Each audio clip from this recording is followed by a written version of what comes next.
नमस्ते दोस्तों, Naik education YouTube channel पर आपका स्वागत है। तो दोस्तों, हम क्या कर रहे थे? हिंदी विषय। हमारा टॉपिक कौन सा था? हिंदी भाषा। ठीक है दोस्तों, हमारा टॉपिक कौन सा था? हिंदी भाषा। तो इससे हमारे कौन कौन से चीज़ें कवर होगी दोस्तों? कौन कौन से एग्ज़ाम के लिए ये इससे संबंधित क्वेश्चन पूछे जाते हैं? एसएससी, सीटी, यूपीएससी, यूपीएससी और एचपीएससी। इनसे संबंधित आपके एग्ज़ाम, इनसे संबंधित जो क्वेश्चन है वो आपके यहाँ से कवर हो जाएंगे। तो दोस्तों, हमने हिंदी टॉपिक में हम क्या कर रहे थे? हम क्या पढ़ रहे थे? भाषा। भाषा भाषा के 4 अंग है: वर्ण, शब्द, दूसरा, तीसरा पद, चौथा वाक्य। ठीक है दोस्तों, वर्ण हमने कर लिया था। वर्णों को 2 भागों में हमने डिवाइड किया था: स्वर, व्यंजन। ठीक है दोस्तों, हमने ये हमारी लास्ट क्लास में हमने इनको कवर कर लिया था। अब हम क्या करेंगे? शब्द। ठीक है दोस्तों, शब्द।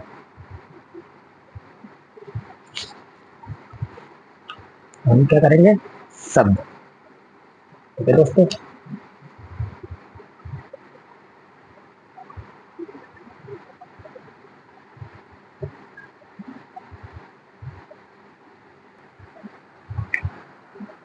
तो हम क्या कर रहे थे? भाषा। भाषा के 4 अंग होते हैं: वर्ण, शब्द, पद, वाक्य। वर्ण से संबंधित टॉपिक को हमने कवर कर लिया था कि वर्ण 2 प्रकार के होते हैं: स्वर, व्यंजन। ठीक है, शब्दों की वह छोटी से छोटी इकाई जिसे शब्द बनते हैं वह वर्ण कहलाते हैं। ठीक है, तो हम अब करेंगे शब्द। शब्द शब्द में हम क्या क्या करेंगे? शब्द विचार करेंगे, शब्दों का क्रम, शब्दों का वर्गीकरण। ठीक है दोस्तों, तो हम देखते हैं शब्द विचार। पहला टॉपिक देखते हैं, शब्द विचार। ठीक है, पहला टॉपिक देखते हैं शब्द विचार। शब्द विचार होता क्या है? देखो दोस्तों, देखो, इस शब्द होते क्या है? वर्णों के सार्थक मेल को शब्द कहते हैं। कहने का मतलब है, जो ये वर्ण पढ़ के आए थे ना, जैसे वर्ण पढ़ के आए थे ना, वर्ण पढ़ के आए थे ना,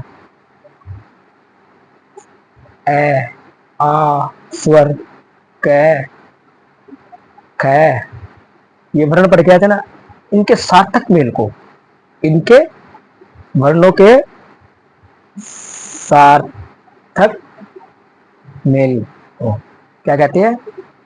शब्द कहते हैं।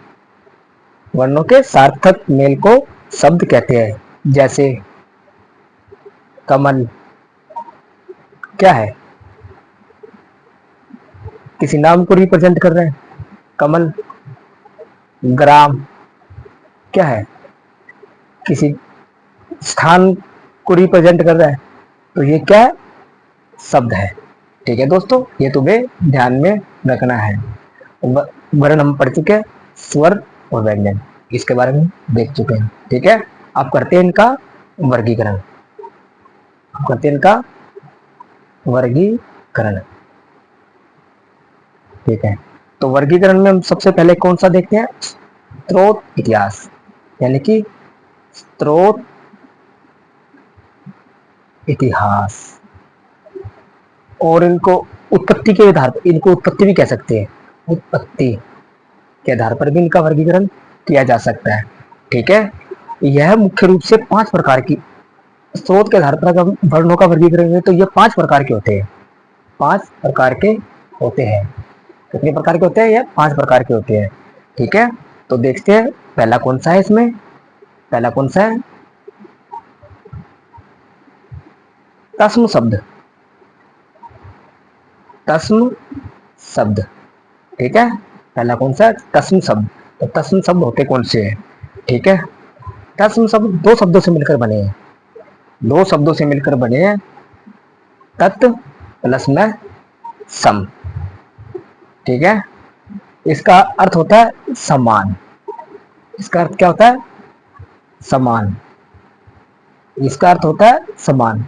जैसे देखते हैं, जो शब्द संस्कृत से वैसे ही लिए गए, जो शब्द संस्कृत से जो के तो हिंदी में प्रयुक्त होते हैं, यानी कि जैसे वो उनका अर्थ संस्कृत में प्रयोग होता है वैसे ही इनका अर्थ हिंदी में प्रयोग होता है, तो कौन से शब्द कहलाते हैं? तस्म शब्द कहलाते हैं। जैसे अग्नि, अग्नि को संस्कृत में भी अग्नि लिखा जाता है और हिंदी में भी इसको अग्नि लिखा जाता है। हिंदी में इसको अग्नि लिखा जाता है, तो ये कौन से है? तस्म शब्द। ठीक है दोस्तों, ऐसे और शब्द भी है। हस्त, इनको हिंदी में भी प्रयोग, इनको संस्कृत में भी इसी प्रकार लिखा जाता है और हिंदी में भी इसको इसी प्रकार लिखा जाता है। ठीक है, जैसे वो संस्कृत में थे वैसे के वैसे हमने हिंदी में उनको ले लिया। ठीक है दोस्तों, ये तुम्हें ध्यान में रखना है, तुम्हें यह ध्यान में रखना है। दूसरा कौन सा? तद्भाव। दूसरा कौन सा था? तद्भाव।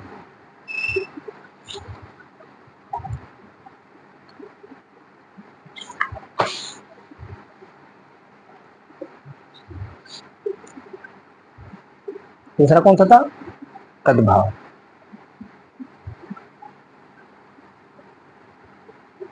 तद्भाव। ठीक है, कौन सा था? तद्भाव। देखते हैं एक दोस्तों, तत्सम शब्द की थोड़े उसकी पहचान और देख लेते हैं। भाई उसकी पहचान कैसे की जाती है तत्सम शब्दों की, वो भी हमें अगर वो पता होगा तो हम तत्सम शब्द को आसानी से निकाल सकते हैं। देखते हैं तत्सम शब्द की पहचान। तत्सम शब्द की पहचान कैसे की जाती है? तत्सम शब्द की पहचान कैसे की जाती है, तो तुम्हें यह ध्यान में रखना है। तत्सम शब्द संस्कृत के शब्द होते हैं, हाँ होते हैं, परिवर्तित नहीं होते। अगर उनको जब लिखा जाता है हिंदी में तो उनमें कोई परिवर्तन नहीं होता पहले, तो ये तुम्हें ये ध्यान में रहे। जिन शब्दों में, एक और, जिन शब्दों में री, अड़े, अने, अणे, श या संयुक्त शब्दों या संयुक्त शब्द हो, कौन कौन से? अक्षर, अक्षर, त्रय, गे, श्रय, तो वो कौन से शब्द होते हैं?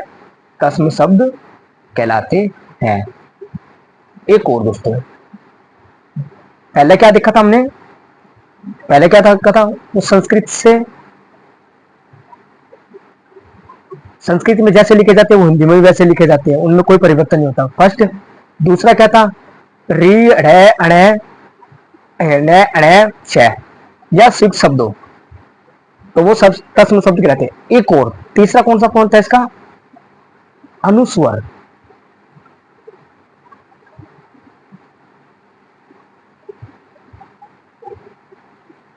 जिन शब्दों में अनुस्वर हो वह भी संस्कृत शब्द कहलाते, वह भी तस्म शब्द कहलाते हैं। जैसे अनुस्वर कौन सा दोस्तों? अंक की मात्रा का। देखते हैं, जैसे देखो दोस्तों, कई शब्द है, गंगा, ऐसे शब्द है जो संस्कृत में वैसे लिखे जाते हैं और हिंदी में भी वैसे लिखे जाते हैं, तो तुम्हें यह ध्यान में रखना है। एक और दोस्तों, क्या देखा हमने? संयुक्त स्वर देख लिए, री, अड़े, अणे, अणे, श देख लिया। ठीक है दोस्तों, और एक और है, चौथा कौन सा पॉइंट है दोस्तों इसकी पहचान के लिए? श। श, तस्म में श का तद्भाव बनाते समय स हो जाता है, ये तुम्हें ध्यान में रखना है। तस्म में क्या होता है? जब स का तद्भाव बनते समय स में परिवर्तन हो जाता है, तो ये भी तुम्हें ध्यान में रखना है। और र के विभिन्न रूपों वाले शब्द राष्ट्र, आय, पांचवा कौन सा था? र के जो विभिन्न रूप है ना, जो विभिन्न रूप वाले जो शब्द होते हैं, जैसे राष्ट्र, जैसे राष्ट्र, आर्य, दृष्टि, ग्रह, दृष्टि, ये शब्द भी तस्म शब्द होते हैं। जो रह के विभिन्न रूप वाले शब्द होते हैं, जैसे राष्ट्र, आर्य, ग्रह, दृष्टि, वर्मा, धर्म, कर्म, तो ये क्या है, सारे तस्म शब्द है। तो तुम्हें यह ध्यान में रखना है। ठीक है दोस्तों, तुम्हें यह ध्यान में रखना है। तो हमने क्या करा, पहला पहचान के लिए जैसे संस्कृत में वैसे ही वो हिंदी में प्रयोग होते हैं। ठीक है, जैसे शब्द जो संस्कृत में लिखे जाते हैं तो वैसे ही वो हिंदी में प्रयोग होते हैं। वो कौन से है, तस्म शब्द होते हैं। तो तुम्हें यह ध्यान में रखना है।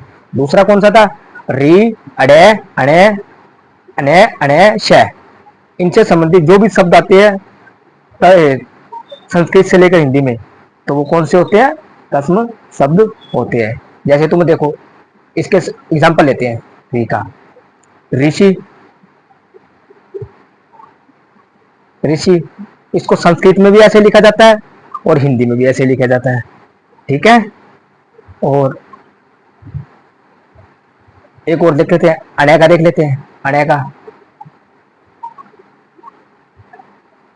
अण्या का, गणना,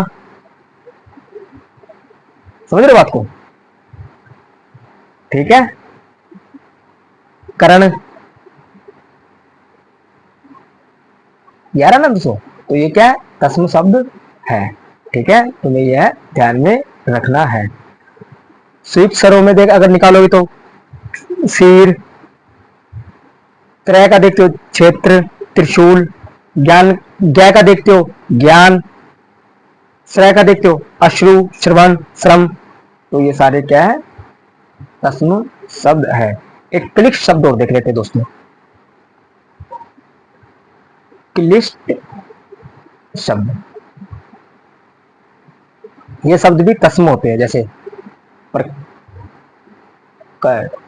प्रकर्ष, ठीक है दोस्तों, ये तुम्हें ध्यान में रखना, ऐसे शब्द भी तस्म शब्द कहलाते हैं। तो हमारा तस्म वाला कंप्लीट हो गया। ठीक है दोस्तों, शब्द में हमने क्या करा, पहले हम क्या कर रहे थे, भाषा, भाषा के 4 अंग होते हैं, वर्ण, शब्द, पद, वाक्य। वर्ण को हमने डिस्कस कर लिया था, स्वर, व्यंजन। ठीक है दोस्तों, हम क्या करते हैं, शब्द, शब्द में हम क्या कर रहे हैं, शब्द विचार, शब्दों का क्रम, शब्दों का वर्गीकरण।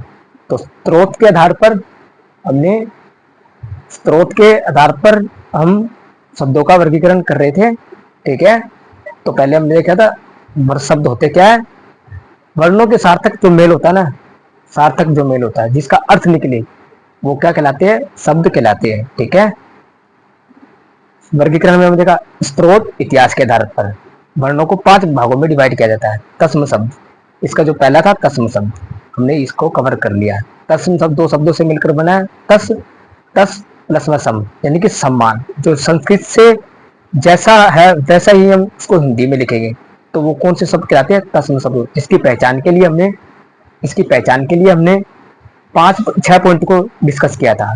इसकी पहचान के लिए पहले तो संस्कृत से जैसे वो संस्कृत में लिखे जाते वैसे वो हिंदी में लिखे जाते। ठीक है, दूसरा कौन सा था, री, अड़े, अणे, अण्य, श, या स्वीप शब्द, श, त्रय, ज्ञ, श्रय, तो ये कौन से शब्द होते हैं, जिन जिन शब्दों में इन वर्णों का प्रयोग होता है वो क्या कहलाते हैं, तस्म शब्द कहलाते हैं। अनुस्वर, यदि अनुस्वर का प्रयोग होने लगे शब्दों में तो भी वह तस्म शब्द कहलाते हैं। ठीक है दोस्तों, श, श है तो भी वह तस्म शब्द कहलाते हैं। इसका एक रूप बदल जाता है अगर हिंदी में लिखा जाता है तो स। ठीक है दोस्तों, और रै का, जो रै के जो विभिन्न रूप होते हैं ना, जैसे रै, रै, घ्रय, ये जो शब्द होते हैं ना, तो ये कौन से शब्द होते हैं, तस्म शब्द होते हैं। जैसे राष्ट्र, कार्य, कार्य, दृष्टि, कर्म, धर्म, तो ये क्या है, तस्म शब्द है। ठीक है दोस्तों, हमारा ये वाला टॉपिक भी कवर होता है तस्म शब्द से संबंधित। अब हम करेंगे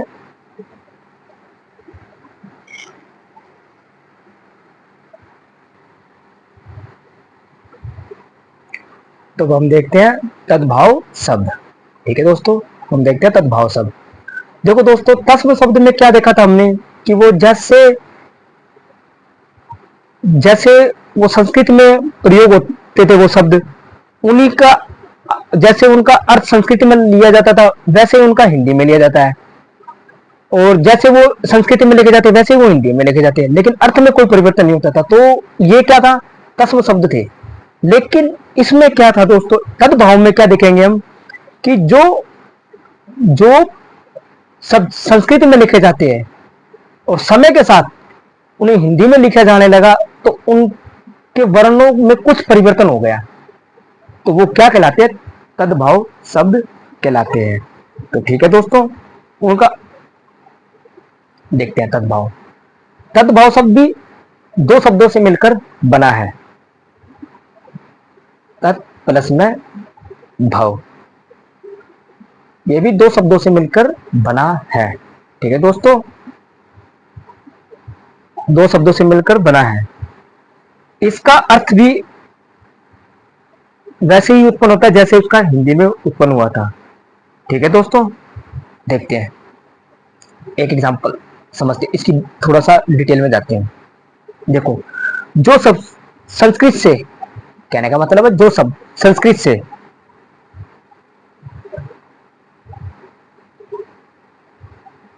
संस्कृत से पाली भाषा, ठीक है, प्राकृत, अपभ्रंश,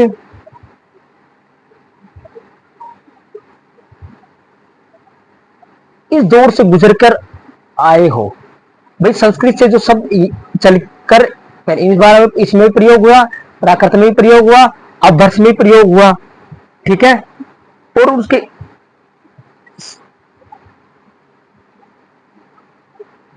परिवर्तित होकर वो हिंदी में प्रचलित हो गए।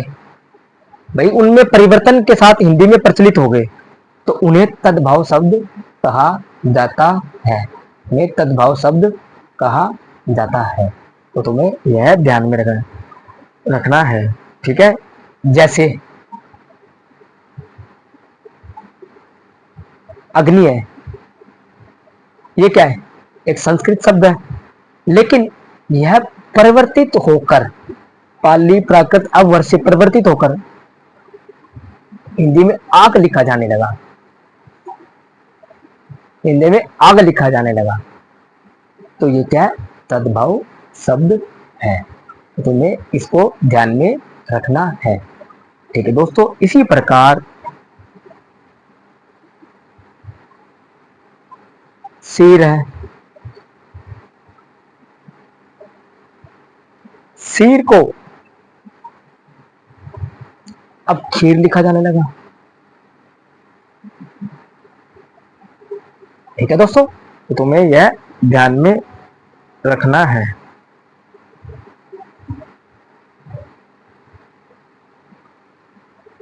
अंधकार है, इनको क्या लिखा जाने लगा, अंधेरा। ठीक है, तो तुम्हें यह ध्यान में रखना है। ठीक है दोस्तों, अब इनकी पहचान के लिए,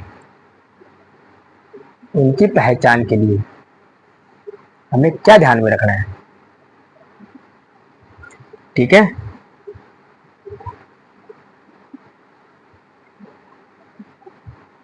इनकी पहचान के लिए क्या क्या चीजें ध्यान में रखनी है, देखते हैं।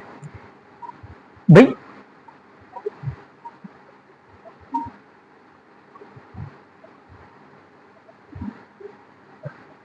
जिन शब्दों में अड़े ढ वर्ण हो वह सदैव तद्भाव शब्द होते हैं।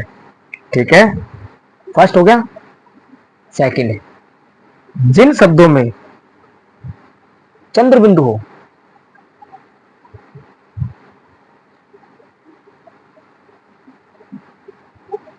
बिंदु हो, वह भी कौन से शब्द होते हैं, तद्भव शब्द होते हैं। उदाहरण के रूप में देख सकते हैं, कपड़ा, अड़े का क्या है, संस्कृत शब्द है, हिंदी हिंदी शब्द है। इसको संस्कृत में क्या कहते हैं? वस्त्र। और हिंदी में क्या कहते हैं? कपड़ा। ठीक है, परिवर्तन हुआ ना इसमें, तो तुम्हें यह ध्यान में रखना है। ठीक है दोस्तों। और चंद्र बिंदु से संबंधित 5 चांद,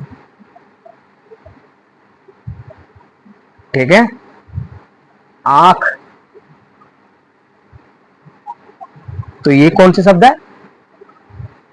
तद्भाव शब्द है, तुम्हें यह ध्यान में रखना है। ठीक है दोस्तों। एक पॉइंट और ध्यान में रखना दोस्तों, 1 3 और 4, 1 3 4 को छोड़कर जितनी भी संख्या होगी, वह जितनी भी संख्या है जिन्हें शब्दों में लिखा होगा, वह तद्भव शब्द कहलाती है। तुम्हें यह ध्यान में रखना है। ठीक है दोस्तों, हमारा तद्भव शब्द भी कंप्लीट हो गया। ठीक है, इससे आगे हम हमारी नेक्स्ट क्लास में करेंगे। ठीक है, नेक्स्ट क्लास में हम क्या करेंगे? तद्भव शब्द, तत्सम भी शब्द कर लिया, तद्भव शब्द भी कर लिया। इसके 2 पार्ट हमने कर लिए, 2 भाग कर लिए। ठीक है, इसके तीसरे भाग को हम आगे करेंगे। तीसरे भाग में देसी शब्द, तीसरे भाग में क्या करेंगे हम? इसका तीसरा वर्गीकरण किसमें? देसी, जिसे देसी शब्द, इन्हें देशज के नाम से भी जाना जाता है। ये हम अगली हमारी नेक्स्ट क्लास में करेंगे। तो हमारे नायक एजुकेशन सेंटर यूट्यूब चैनल पर आपका स्वागत है दोस्तों। आपका बहुत बहुत धन्यवाद। हमारी क्लास को देखें और अपने कॉन्सेप्ट क्लियर करें। ठीक है दोस्तों, ये कॉन्सेप्ट बेस्ड क्लासेस है जो आपको आगे जाकर भी आपके काम आएगी। ठीक है दोस्तों, मैं आपको उन छोटी छोटी चीज़ों के बारे में बता रहा हूँ जो आपके, जब आप एग्जाम में बैठोगे, अगर आपको ये चीज़ें ध्यान में रहेगी तो आप आसानी से क्वेश्चन को हल कर सकते हो। ठीक है दोस्तों, और अब हम आपसे लेते विदा। धन्यवाद।